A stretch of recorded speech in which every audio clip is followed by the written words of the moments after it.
Hey, everybody, welcome to Ask Me Anything. My name is Sam Carlson. I am one of the founders of UpHex. And this meeting, you probably know since you're here, this meeting is dedicated to growth strategies, to offers, to creation. We don't talk a lot about technical support because I'm not very technical supporty. We have other meetings for that. We do have daily meetings every single day, Monday through Friday, provided by UpHex, either office hours, which are Tuesdays and Thursdays, or onboardings, which are Monday, Wednesday, Friday, or technical fancy stuff like I was telling John with Jacob on Wednesdays, and then Fridays are Ask Me Anythings. Excited to have you guys all here. We will just open this up and just start hitting some questions either in the chat or you can unmute yourself. And that is the framework of what we're going to do. But I want to start with Maggie. Hi, Maggie. How are you? You know, it's funny. Hi. I'm really glad you're here. Thank you for coming. It's funny because Maggie called me out on the carpet in a good way. You did in a good way. There's a lot of comments that flow into that group, and I try and answer things. And sometimes I got a billion different things going at once, and I shouldn't answer sometimes. I should just go on and then come back when I have time. So I want to give you a little bit of attention here, Maggie. You don't mind, do you? No, thank you. I appreciate it. All right. I don't know entirely that I understand how you're using UpHex. I believe somebody's in real estate and insurance. Can you give me a rundown of how you're trying to use it? And then we can help you come up with a B2B offer. That's where you're struggling? Yes. All right. Would you mind? Yeah. So I am brand new to all of this. I come from a very technical world. And this just not as you need to know everything about me, but I come from cyber investigations. I moved into implementation, SaaS implementation for a company. So I actually work full-time, got a whole setup here. I work full-time implementing technology into other companies. And then it was funny, about a year ago, I was like, why can't I just start my own SaaS? I don't understand. I know a lot about it. So then come in high level and then come in UpHex and all the things. So while I have a lot of technical abilities, the whole developing, I've tried doing social media just as a way to social media managing my own stuff. And I'm trying to use what I know about that. And then I'm trying to implement that into ads. Well, I've created probably 5 or 6 ads. I spent in the last 45 days, we spent over $1,000 on ads. And don't get me wrong, I'm so grateful for the people who have clicked on it that I'm marketing to. We have called, they have said they didn't actually click on it, all the things. That's okay. Universe will send it my way when it comes. So that's my personality. I'm very much, things will happen when they're ready, but I also am trying to teach myself how to do this. So my idea of the marketing of UpHex was you take these things, So I have a few, I wouldn't say I did the true A/B test, but I have done my own version of A/B testing I took the ad as it was and spent a few $100s just to say, what happens with the ad as it is? Well, I got no hits, which that I expected. So then I took it and I put our own marketing materials in it and redid the verbiage on how I would speak. And that didn't really, that's where I've gotten, I got a couple hits. And then I took it and I then took what I learned from Jason Wardrop and all of that. And again, I tried to implement that. And so we got a couple more. And so that's where I'm at right now. Again, I've been doing it for maybe 60 days total of the ads. I mean, I've been trying to get my SaaS up and running for about 5 months. But and I'm on the go high level, the highest go high level. And I guess as a person who is only doing this part-time, trying to train myself, watching all your videos, watching all Jason Wardrop videos, watching all of Go High Level videos, all of the videos, and trying to teach myself this. I guess that's where my struggle is I feel like I'm doing what I'm being taught and implementing it in a way. I feel like I'm a pretty smart person, and able to take and take what I hear and implement it, but I'm missing some core piece of it that I'm seeing others are having good experience. And yes, and I'm working in the, I would say marketing to insurance, real estate, and entrepreneurs really. So my niche is real estate and insurance, but I'm open to entrepreneurs because I'm just surrounded by a lot of really great entrepreneurs but I just don't feel like I have the marketing down. Okay. The first thing that I will tell you before I ask you a question is my favorite quote ever in sales and marketing. And it's from my boy, Gary Bencivenga. And he said, I tell marketers again and again, a gifted offer beats a gifted pen. Okay. Now, I start out with that because there's a lot of people that comment in the group and that write ads and that do different things and feel like there's a sequence of words that are really going to be the best sequence of words. And there's some things you can do to make things better. However, the most important work you can do is asking two questions. Number one, who am I talking to? And number two, what do they need? Now, the biggest problem, I think a lot of people would agree that, that makes sense. The biggest problem with who am I talking to is 9 times out of 10, we don't go granular enough to know who we're talking to. We stay very surface level. We talk about a category. For example, real estate is a category. Insurance is a category. So that is the enemy of all advertising, is trying to speak to a category of people. So then this starts giving you other questions. And the questions are, okay, well, and it's like a dovetail thing. Like they kind of have to go together. One, who can I help the best? That's like where you should be like, what value, if I'm talking about insurance agents, who within that category can I really help the best based on my experience, based on what I know? And then two, okay, I feel like that's the person. Now I'm going to deconstruct that person entirely. All right. So that's what we're doing. I want you to pick one, real estate or insurance. So pick one. Real estate. Okay. Real estate. Now I have an idea that I came up with just now when you said real estate. Real estate right now has gone through, real estate last year, easy peasy. You can fog a window and make money in real estate. Yeah. It is not the same. What we know about real estate is, regardless of what the market is doing, people do have to buy and people do have to sell. That does have to happen. Yeah. Okay. But how are you going to get in front of the people that are doing it? So I guess one thing, so real estate is the category. Do you have any ideas on subcategories or different factions of real estate where you might feel like you really fill a need?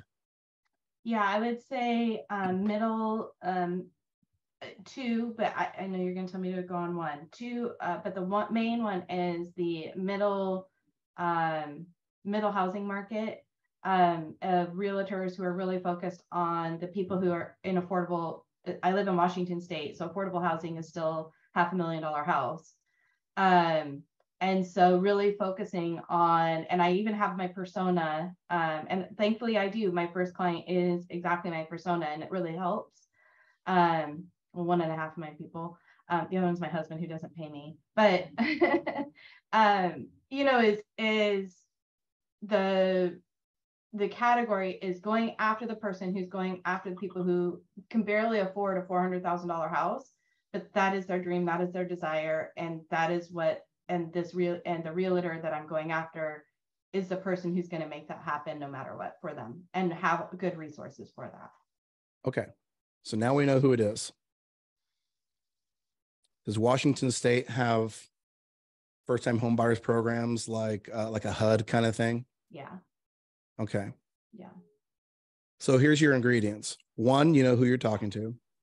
Two, whatever it is about the HUD program, okay, or other first-time home buyer programs, that needs to be part of the conversation. Okay. Okay. Now I said, I tell marketers again and again, a gifted offer beats a gifted pen. So they won't know what the offer is if they don't know what the pain is. Okay. So we want to pose to start a B2B when we're talking about how am I going to get clients for my client? We want to pose, because that's a B2C actually. Okay. We want to pose, we want to start. It's always easy to start with a question. Wondering if you can buy a home in today's market? Question mark. If you're a first-time home buyer, you may not know about grants available to you and in the state of Washington. Well, there we go. Now we're tapping into, so I'm going to take a quick little segue and then we'll come right back to this because I feel like it applies to writing the copy. Everybody talks about targeting as it's like some kind of like fancy, hey, I'm going to target people who are going to be buying homes. Okay.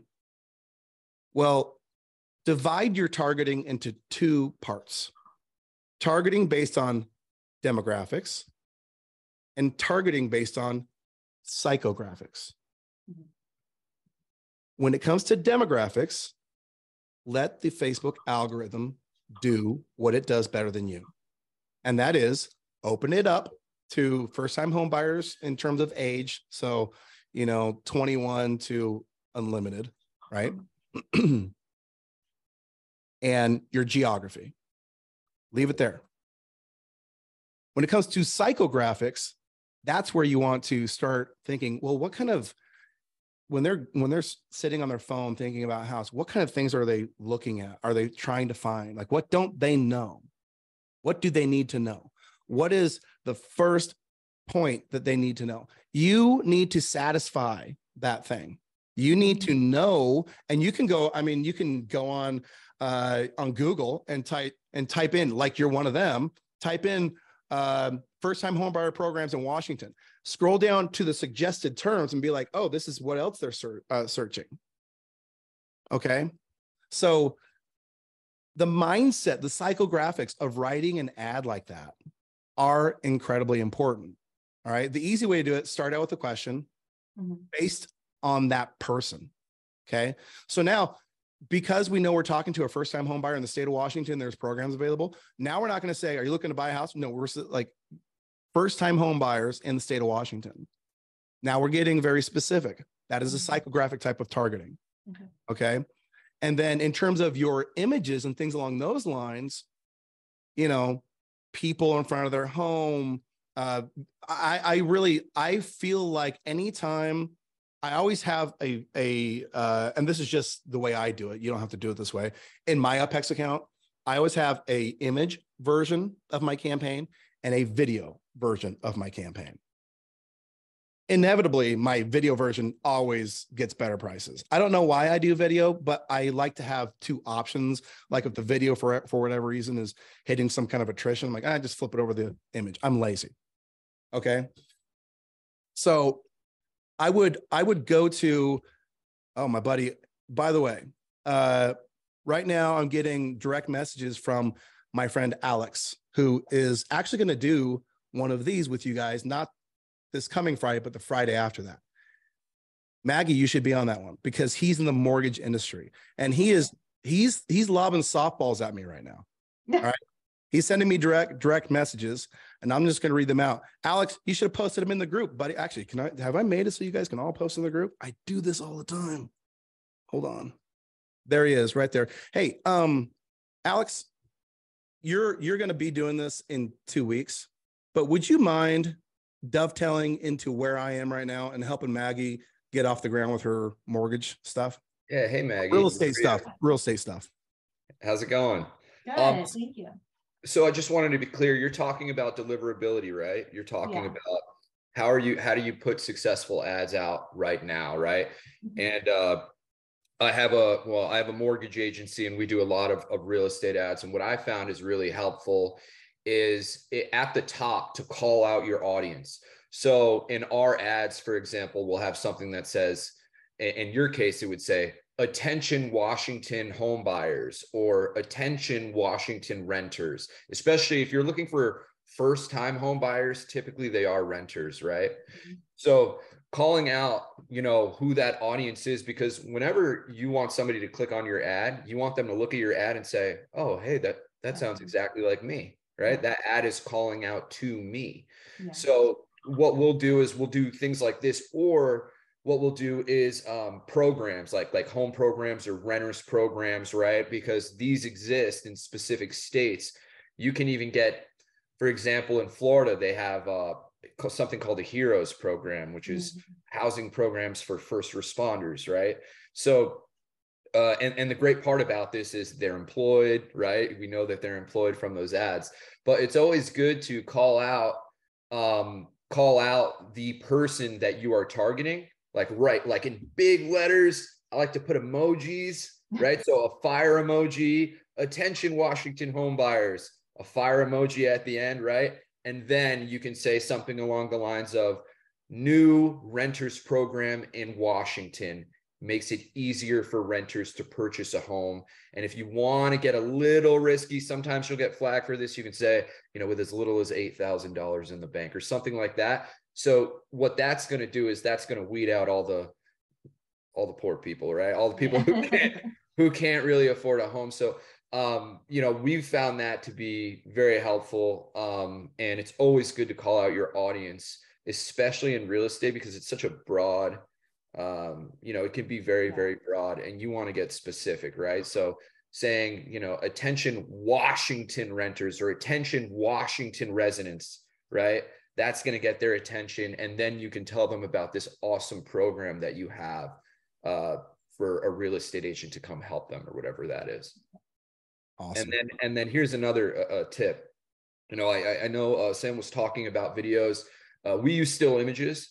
Here's what you do. You simply go on realtor.com or Zillow.com, right? And you're going to see a bunch of houses posted in Washington, right? You look up a house in Washington and go back like 12 pages to the old listings, right? Yeah. The houses that have already been sold that, you know, nobody's paying attention to, that no one's going to get pissed off if you use that photo.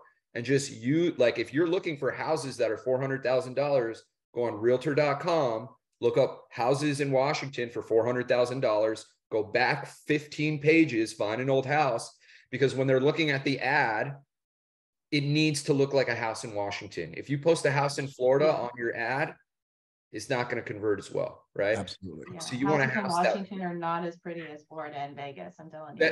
But that's okay.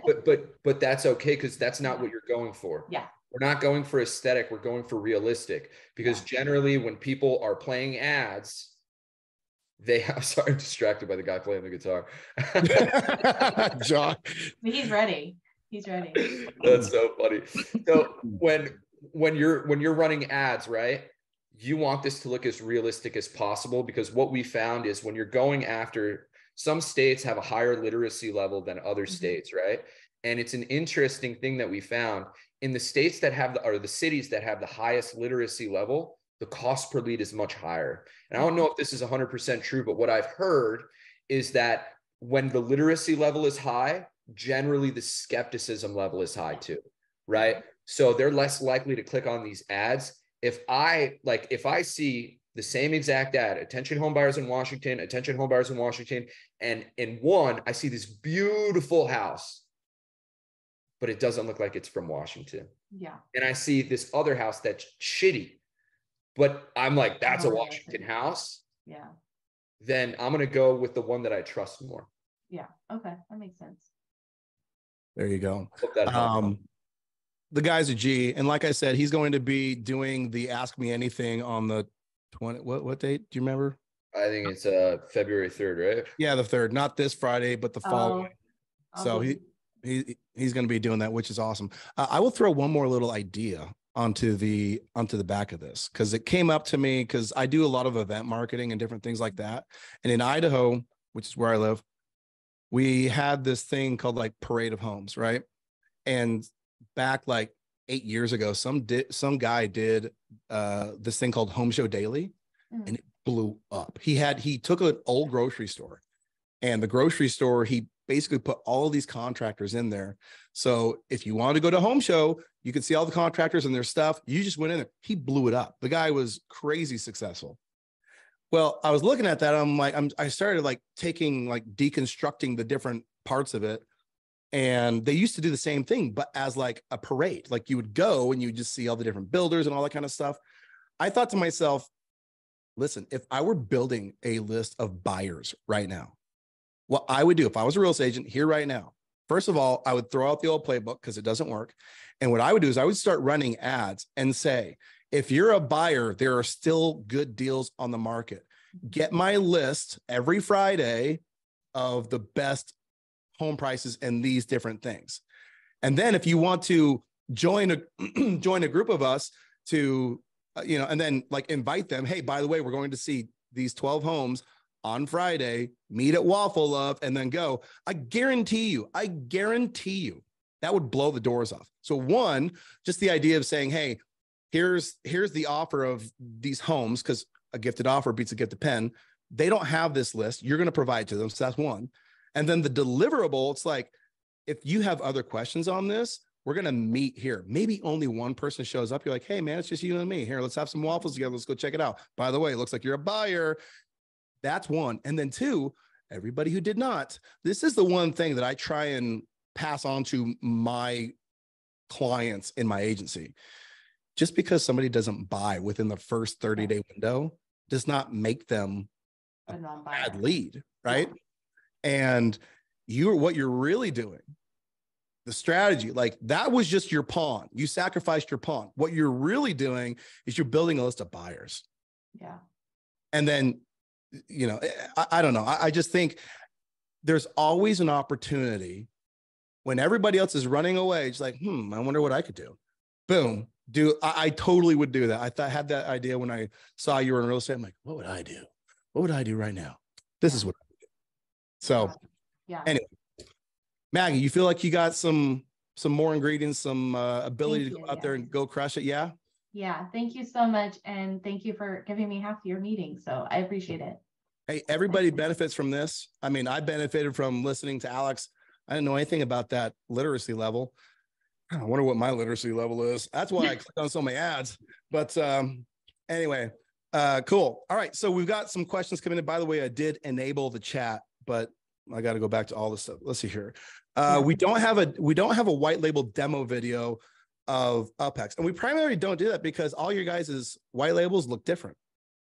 And so if we did, now we have we have white label videos on how you can launch a campaign, because the interface of UpHex when it's embedded in high level looks the same, but we can't show the whole dashboard. So we don't have like a demo video like that, Andrew. Okay. I purchased one. Do I need to own GHL? Yes, you do need to have a GHL account to resell UpHex. John, what is SDRs and SDRs and VS ads? Thinking about the efficacy of using an SDR team to make outbound calls to set demos versus running ads. Me and my partner go back and forth on this because he wants to use SDR is actually hard to find. What does SDR stand for? Sales development reps. Oh, what were you saying, Alex? Can I interject? Yeah. So my take on it for running ads is I think you should go the organic. There's so many different ways to generate leads that are free as opposed to running ads. I never think that you should start your agency by running ads. I scaled my agency to 75K a month doing Instagram DMs, literally just messaging people on Instagram. So depending on what vertical you're in. So for example, mine was mortgage, right? So what we did was we looked up mortgage meme pages, and who the hell is going to follow a mortgage meme page? Literally nobody but a mortgage broker, right? So we would DM them with my offer. Hey, I noticed you're a mortgage broker. Would it be helpful if I could book you an extra 10 appointments a month, right? Or whatever that is. So there's Instagram DMs, but then there's also LinkedIn. It's a combination of what's called Sales Navigator and Meet Alfred, which is an automation tool. And basically what that'll do is you can look up, for example, if I was wanting to look up realtors in a specific zip code, it'll give me a list of 2,000 realtors, let's say in San Jose, California, or whatever it is. and you put that list into Meet Alfred, you can build out a campaign, literally a drip campaign in sequences. You could build it a year out, so these people get messages for a whole year. And so my point is there's a lot of alternatives to that. In addition to that, when you do hire an SDR, here's a little hack that I love. If you want to hire an SDR from the United States, it's going to cost you a lot of money. It's going to cost you a salary. And at the same time, virtual assistants in the Philippines, people hear accents, they get a little skeptical. So what we did was we went to expat Facebook groups. So expats in Americans working in Colombia, Brazil, Guatemala, Panama. And what we would do is we would find these Americans and offer them a job, and we'd only have to pay them $1,200 a month. So you're getting American workers at the cost of VAs, maybe a little bit more expensive, but it's way cheaper than hiring somebody from the US. It's better quality. It's the best bang for your buck. So I like going into those expat groups and offering work, and message the moderator, because the moderators love it. They want their group to be useful. They want it to be a resource for their people. So if you message the moderator and say, hey, look, I have an opportunity here for Americans. We're looking for Americans. The job pays $1,200. What do you think? They're going to be like, dude, that's awesome. I'd love to spread that to the group, and they'll do it on your behalf. And it's great because now you've got all these pipelines of American workers, but because the cost of living is so cheap where they live, you don't have to pay them as much. That's awesome. I didn't see that coming. You're a creative bugger. I was just going to say, one piggyback observation off of what Alex is saying. I do see that people do like a lot, like try and do a lot of different things. You really only need to do one thing until you get like 100 clients, right? Or pick your number. Maybe it's 50, whatever your number is. Like you don't gotta bounce around and do all these different things. That video I had of my buddy Nick Robbins, dude, that guy just cold emailed. He did video prospecting on like 20 people a day, and all he would do would be like have a VA scour the internet, Google these different things, and find who was offering these very specific granular, you guys have heard me say that a bajillion times, thing that he was offering to those people. In his case, it was visco supplementation for knee injections, right? And so that's like super granular. You can Google that in Los Angeles, in San Francisco, whatever it is. And then they'd have a list, and he would just get on, do a Loom video and say, hey, doc, so-and-so, it looks like you offer this. If you can handle 10 to 15 more per month, we have a really cool program. Let me show you how it works on a Loom video. Okay. And you keep them less than 2 minutes, and you just do 20 of those a day. Dude, he blew up. The guy blew up just by doing that one thing. Okay? Would he do an individualized? Yes, he would. And I have a whole script and protocol. If you go to my YouTube channel where I have the videos, watch them sell, right? There's a link down there. You can get the whole script, everything there, and just do that. I mean, I like what Alex is doing is kind of like a DM version of that, except for he created a little bit of like a fly trap to where they come to him.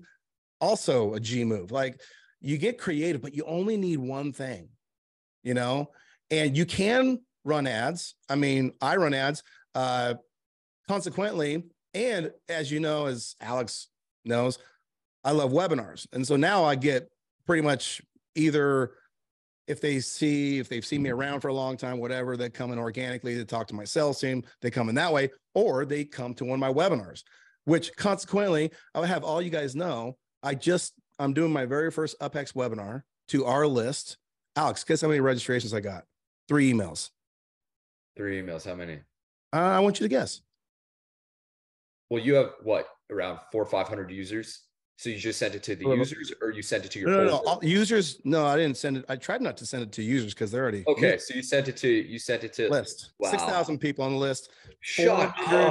Yeah, 450 some registrations, which that means you close, let's see, because with a webinar, right? Mm-hmm. Probably about 25% will show up, right? Yep. So that's 1,500 people. And if you close 20% of that, and then maybe another. Well, hold on. I think 6,000 is the size of the UpHex email list right now.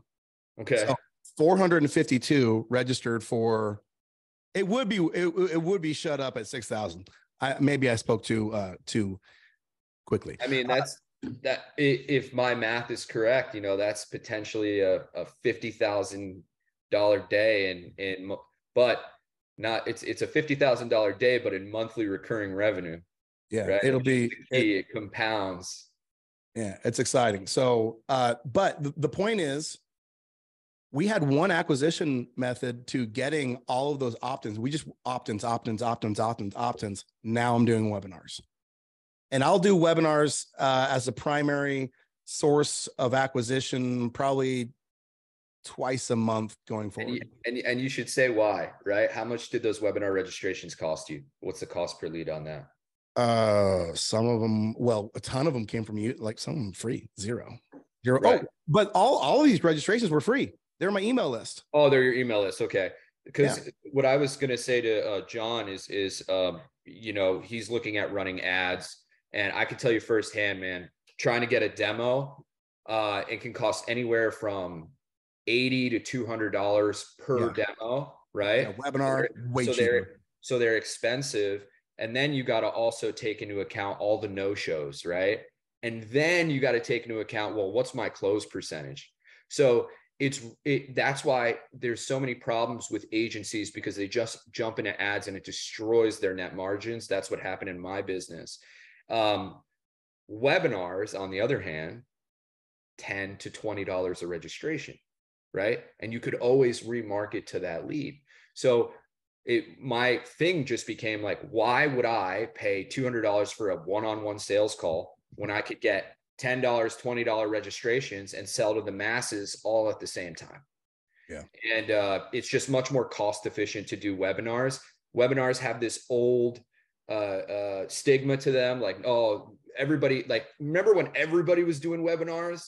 Everybody was doing webinars. Now nobody's doing webinars.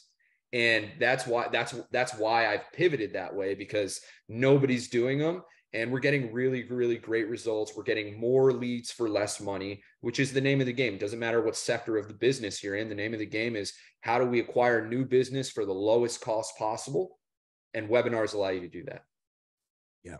And if you guys stroke his ego enough in the Facebook group, he might, I don't know, I'm not saying anything, but maybe he and I will do a thing just on webinars, because we both love eat, drink, sleep, whatever webinars.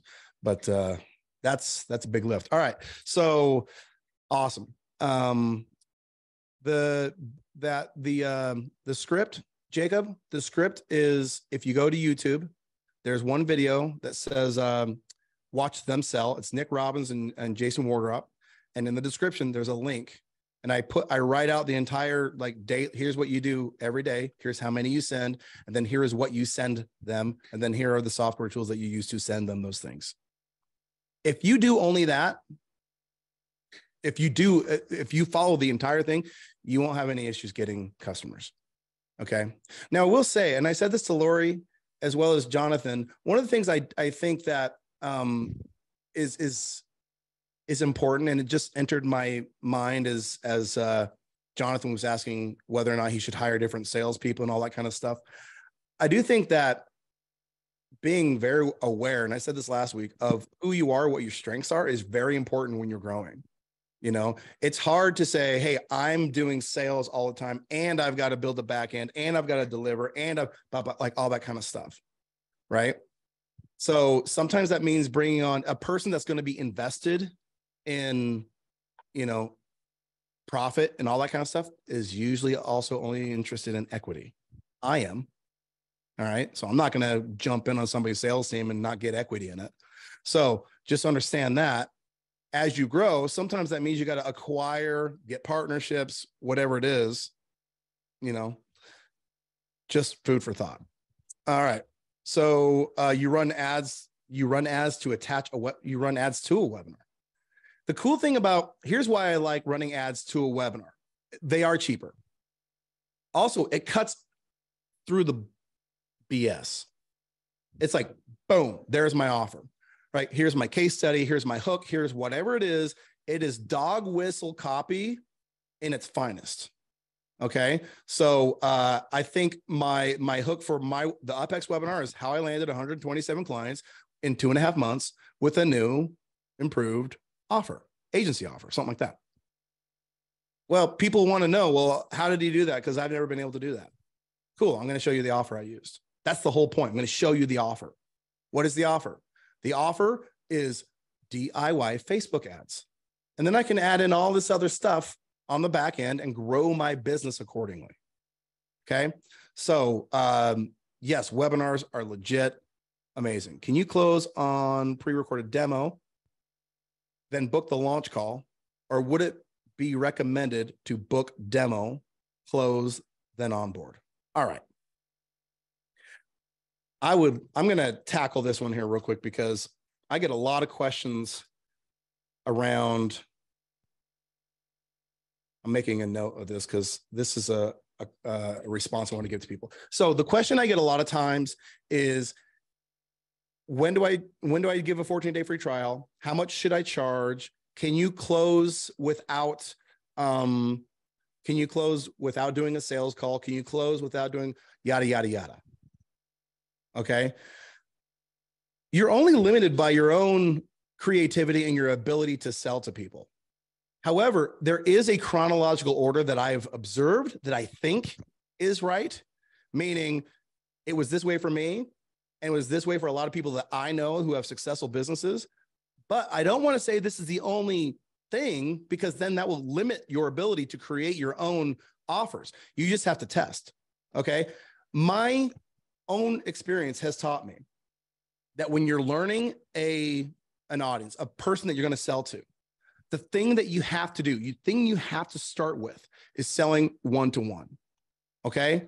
If I'm trying to sell something, I need to sell. When I was trying to sell UpHex, the people who saw it, I would call them and say, what was it about UpHex that you liked? What is it that you don't like? What is it that you wanted to do? What is it? And I would pry into that thing. I would get to know them as much as possible. And them got more specific as I would go. I'd be like, I really don't want to talk to a person who is like this because that. So I would always start selling one-on-one. I would then move to selling through a VSL. And then the VSL would be like, hey, the reason I'm doing the VSL is because I want a lot of at-bats to sell to people with a script. And I could take my script, which I just laid out the framework for my script last week. If you didn't see that, it's a YouTube video on my sales script. But I would customize that sales script to that one person. Okay. Once I'd done that enough, then I go to the webinar. That's how I have done it. And I have done it that way because if you were to say, hey, Alex, it's nice for Alex and I to say, hey, we can sell webinars. But if I were to tell one of you guys to go sell to a webinar, the biggest mistake you're going to come out of the gate with, even if we showed you the entire framework, what to do here, what to do here, what to do here. If you try and sell to a whole bunch of people, it's not going to work anyway. I'd say a quick hack. Sorry to interject, Sam. Yeah, no, jump in. A quick hack for me is I always do demos, right? Some people do phone calls or some people do face-to-face Zooms, which is good, right? Because there's that trust factor. The other thing is you can pay attention to that person's reactions based off of what you say and learn from that. Ooh, this person likes when I say this. People generally like when I say this. So you can see their facial expressions. But here's what a lot of people don't realize. Okay, there's 3 types of learners. There's visual learners. Calling them all day. There's visual learners. There's auditory learners. And I think it's kinesthetic or calisthenic or whatever. So mainly though, people are either visual learners or auditory learners. So a demo addresses both. I love demos because if you're not doing a demo, you're essentially losing 50% of your deals because that's 50% of your audience, right? Half of these people are visual learners. So if you're getting on a sales call and you're just doing a Zoom like this, they're not going to be able to retain the information. It's much better to do a demo because you're addressing both visual learners and auditory learners, right? And, you can get into the, details of introductions and things like that. For example, like, natural ability, like natural conversations for somebody are basically like, hey, how are you? Right. And what's your response to how are you? Good. Good. You, right? So here's what happens to your potential client when you say that, right? When he answers good, you, subconsciously, he thinks, oh shit, this conversation is really easy. I don't even have to think to have this conversation. And they go subconsciously into autopilot. Instead of asking, how are you at the beginning of the call, I go, it's so funny because you see the look on their face. I go, what have you been up to today? Like, what have you been up to today, man? And they're just like, kind of like thrown back a little bit. And then, but they have to actually think about what they did today and give me a multiple word response, which gets them engaged in the conversation immediately, right? It doesn't lull them to sleep with, how are you? Good. You don't even have to think about it, right? But if you induce a multiple word answer, it gets them engaged at the beginning of the call, and now they're paying attention. So this is how you start a demo call. That's what you're saying, Alex? I always start a demo call, and it's so funny with my sales guys, the first correction I make, because everybody's like, how are you? What's up, man? How you doing? Good. You? Good. Like it literally subconsciously they're thinking, oh my God, I've had this conversation a million times. I don't even have to freaking think. So have this conversation. I really like that. You know what I do? I do this every time too. As soon as I get them on, I say, hey man, or hey lady. I guess I probably don't say, hey lady. I probably say, hey Sally, I really appreciate you setting up this time to talk with me. Before we jump into it, I noticed on your website that you guys do a lot of bump. And so I first call out the fact that she set up this time with me. I'm taking out my time to talk to her. Right. But then I show an interest in her. Like I looked at your website. I saw you guys are doing this. Tell me more about that. Mm-hmm. And I think if you were, again, I think a lot of times we put like this box. Okay, well, I have to say, what have you been up to? Dude, I like that, by the way. I love that. That's like an easy hack for any of you guys just to, again, and by the way, who's in control of a conversation? The person asking questions. Right. So at the beginning, you want to ask those qualifying questions. So what I like to do is I'll say, how long have you been in the business? They'll tell me, I'll say, well, I'll get right down to it. So how many deals are you doing a month right now? Yes. And then they'll let me know how many deals they're doing a month. And then I'll say, how many would you like to be doing within the next 90 days? And this is important because now you know where they are and you know where they want to get to, right? And what I like to do is when they say, let's say if they're like, oh, I want to be doing 10 deals, right? So that's great. So you said you were doing 6 deals a month. How long have you consistently been doing 6 deals a month? And they'll say something like, I don't know, man, like 5 months, 6 months. And you just go, wow, that's a long time. It seems like you were pretty comfortable there. If you were doing 6 deals a month for 6 months long, what switched for you? Like what changed that you want to, get more deals? Like what was that switch for you? And then they have to think about their why, right? Oh, my daughter needs to go to college. She's going to be graduate. And you get their why, which is very powerful because you're going to use that later on in the sale, right? So getting what they're doing now, where they want to go, and then how long have they had this pain, right? And then you say, that's a long time. And it seems like you were pretty happy doing it because you did it for 6 months. What switched for you, right? What changed to make you take action and have you on this call with me? And you get their why, and all this information you're gathering to use later on in the call to not use against them, but it's just more tools for your arsenal to use for them, Right. If you are ethical in selling, you're always helping them, always. But if you're trying to sell everybody, you're just trying to make a buck and you know that you can't really help them, then shame on you. But I'll say this. So it's funny because I had a mentor back in the day, this guy is just, crazy worker, but super, loaded, millionaire, all that kind of stuff. He taught me this thing called maximizers. Have you ever heard of a maximizer, Alex? All right. No. So it's kind of what you were doing. He said, whenever you're talking, the first chunk of your sales call is the qualifying. That's when you're getting into the frame of reselling that person. Say, hey, you currently are bought into this way of thinking. You've been doing it this way. This is the wrong way. He goes, you can't reposition what you do. You can't get them to convert if you don't call them out. And now it's not like being mean to them or anything, but it's also not glossing over whatever it is. So I say to Alex, I'm like, all right, Alex, how many deals a month do you do? 6. How many do you want to do? 10. Okay. Why aren't you doing 10? Right. What's your biggest challenge? What do you think your biggest challenge is from getting you to 6 to 10? Or instead of saying 6, say 1 or 2. 1 or 2. That's not good. Right. So right. he says things like, that's not normal, or that's not good.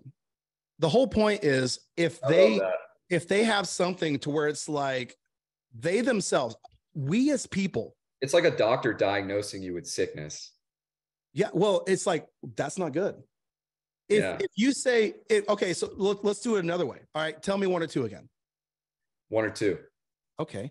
And then how many deals do you want to be doing? 10. Okay.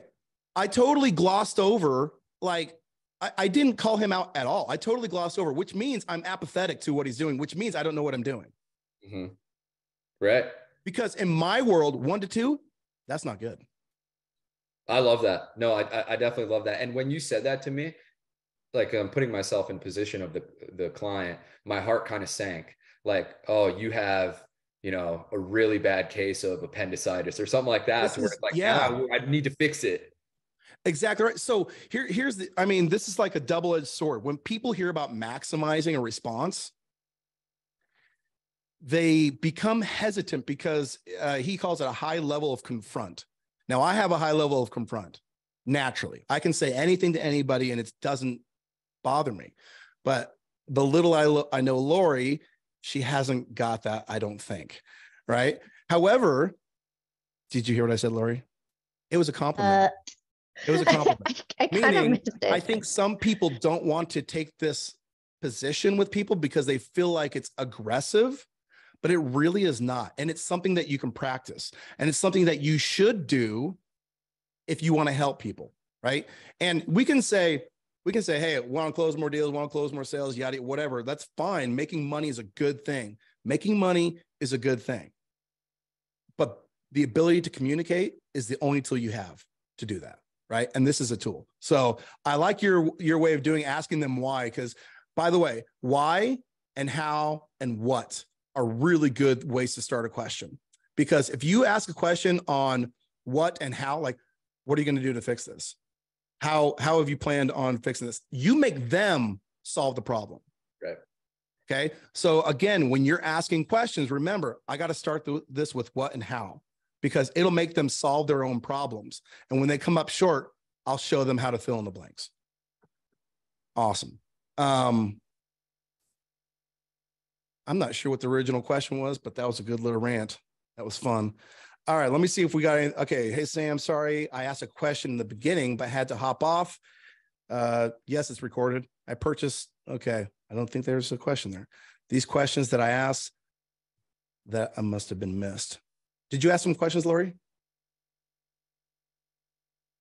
Isn't that you? Oh, no, I just said, I asked those types of questions in my calls. If that's what I missed when you complimented me, you said you gave a compliment. I just zoned out for a second. I heard my name. No, I was saying that a lot of times when we respond to people, we're not genuine with them based on reality. And reality is, if Alex is a loan originator and he's doing 1 to 2 deals a month, that's not good. And it's not good in the real world, in reality. Now I can talk to him and pander to him because I don't want to be confrontational. That's not maybe my nature, even though it is kind of my nature. But I should, at some level, be real with him. He and I should have the same reality. And the reality is 1 to 2 deals a month. That's not good, right?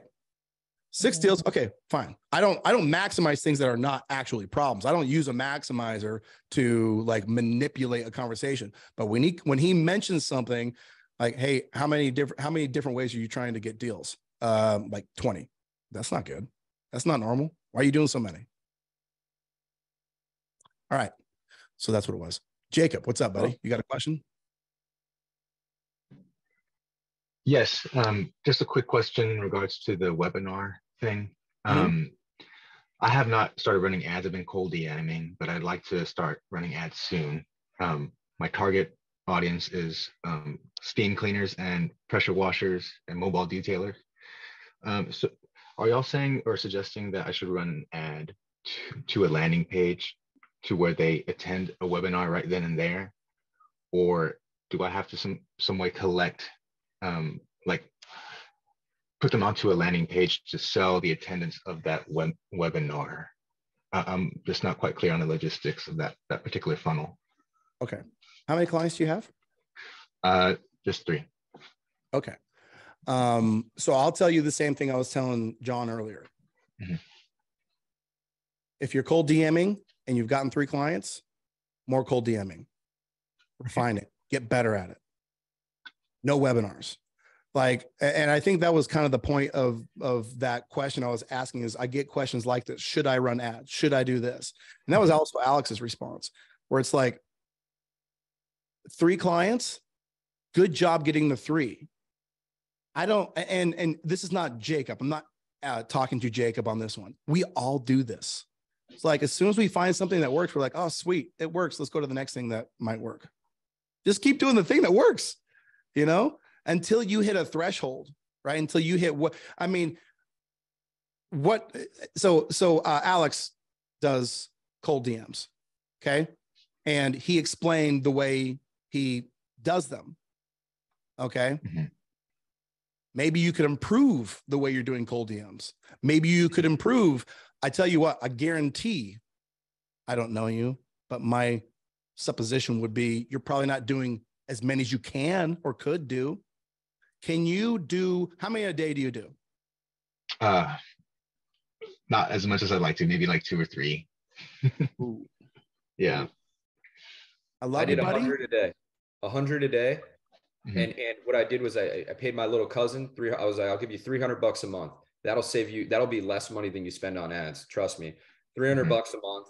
I need you to send 100 DMs a day from my Instagram or from the company Instagram. And the more outputs that you do, the better you're going to get. Because what's going to happen if you run webinars with only 3 clients? What happens if you lose 1 of them or 2 of them? It's very easy. It can happen. Things happen. Things come up, and now you don't have any cash flow. You don't have any cash because you've ran through it.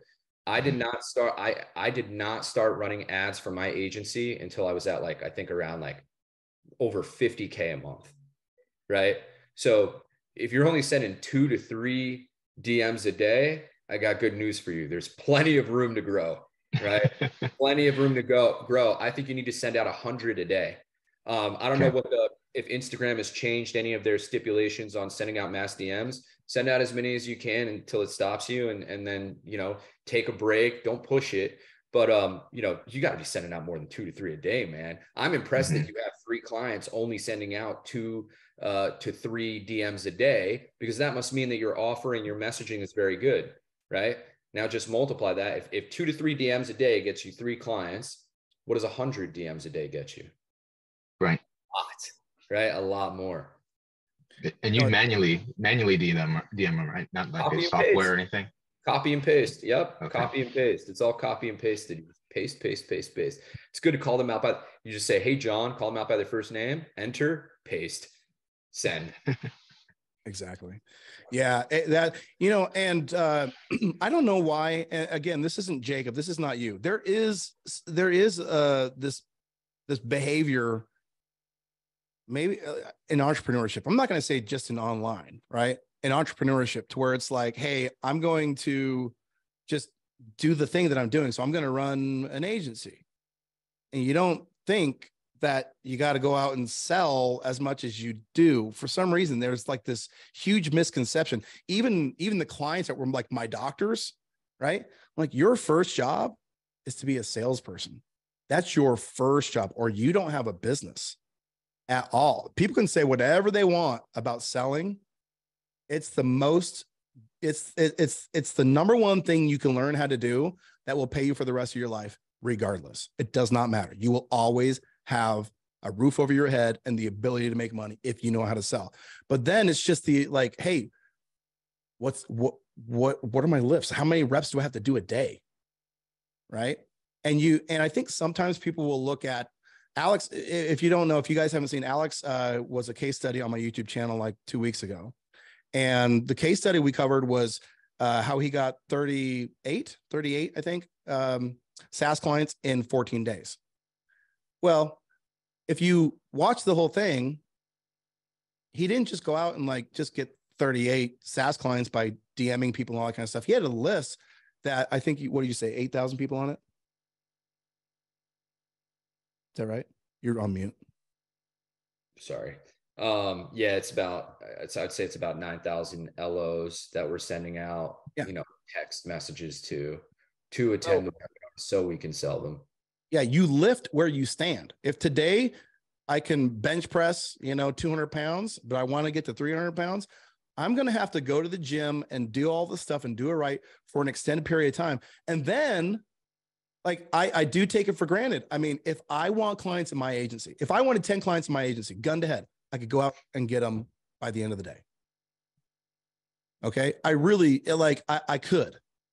I just do a webinar, just bam, webinar. There's the offer, boom, in the sales funnel they go. But that's not the first thing you do, right? Because it's not the first thing you're not good enough yet. You don't know the people well enough yet. So the good news is, Jacob, is you, like to what Alex was saying, you've already got the messaging to get 3 clients. Just keep doing it. Just do more of it. That's your thing. If you divide out your day, half your day should be prospecting and then half your day should be delivering, and by the way, hire VAs to help you deliver before you hire salespeople to help you sell.